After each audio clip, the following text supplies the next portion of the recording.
শুরুতেই শহীদ দিবস ও আন্তর্জাতিক মাতৃভাষা দিবসের খবর। এই মুহূর্তে কেন্দ্রীয় শহীদ মিনার থেকে যুক্ত হচ্ছেন সহকর্মী আদনান তুর্য। সরাসরি যাচ্ছি তার কাছে।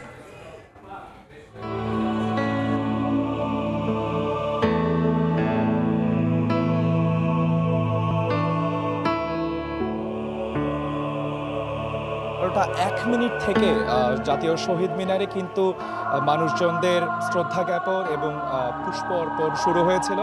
এখন বেড়ে গেছে বেলা প্রায় 11টা এবং এখনও কিন্তু ভিড়, ক্লান্তি, মানুষজনের মধ্যে উৎসাহ উদ্দীপনা এক ফোঁটা কমেনি। দর্শক, আমি এই জায়গায় প্রায় সকাল 6টা থেকে ছিলাম। আমি সকালবেলা থেকে কিন্তু মানুষজনের মধ্যে যে প্রাণবন্ত উচ্ছ্বাস দেখতে পেয়েছি এবং বেশ বড় একটি পরিবর্তন বাংলাদেশের নাগরিকদের মধ্যে দিয়ে হয়ে গেছে।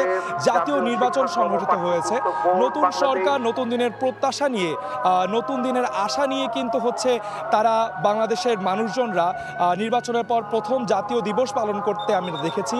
তাদের মধ্যে যেমন ছিল ভাষার প্রতি শ্রদ্ধা, ভাষা নিয়ে নতুন ধরনের চিন্তা, তেমনইভাবে তারা যে 52 সালে আমাদের যে সংগ্রাম, আমাদের যে গৌরব, সেই স্মৃতি রোমান্তর করতেও এই শহীদ মিনারে সাধারণ মানুষরা এসেছেন, আমরা তারা দেখেছি।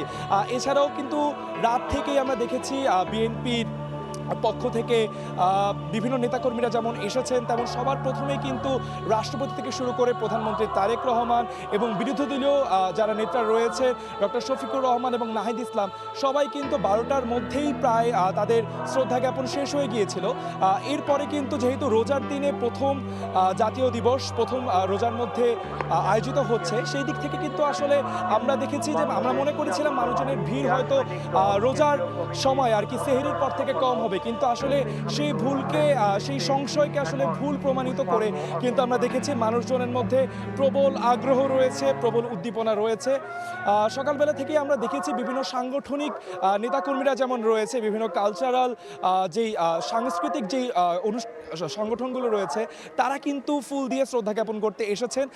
সবার কাছে আমরা যখন কথা বলছিলাম, তারা কিন্তু বলছিলেন যে তারা বাংলাদেশ নির্বাচন পরবর্তী বাংলাদেশে গণতান্ত্রিক বাংলাদেশ তারা যে বাস্তবায়নের কথা বলেছেন, অর্থাৎ কিনা যেসব রাজনৈতিক নেতারা আমাদের সাথে কথা বলেছেন, সবাই কিন্তু বলেছেন যে নির্বাচনের আগে এবং গত 1.5 বছর ধরে তারা যেই ধরনের যে প্রত্যাশার কথা বলেছেন, সেই গণতান্ত্রিক স্বপ্নের বাংলাদেশ, গণতন্ত্রের স্বপ্নের বাংলাদেশ তারা গঠন করার কথা বলেছেন, তা বাস্তবায়ন করার কথা তারা বলেছেন।